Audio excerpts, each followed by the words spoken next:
sisa dengan Yohan sông Adu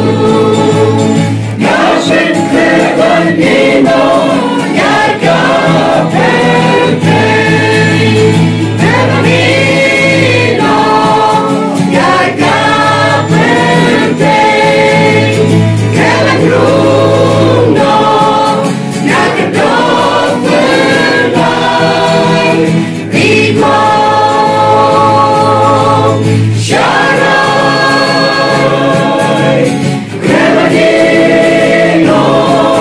Yaga Pepe Kanan lepan kereta gaya pi Ganya tu ya pila datum tam kandong Tam sibit arbit ang lelindang Yoshon Gaben Krebanino Yaga Pepe Krebanino Yaga Pepe Krebanino Yaga Penai Riko Sharai Krebanino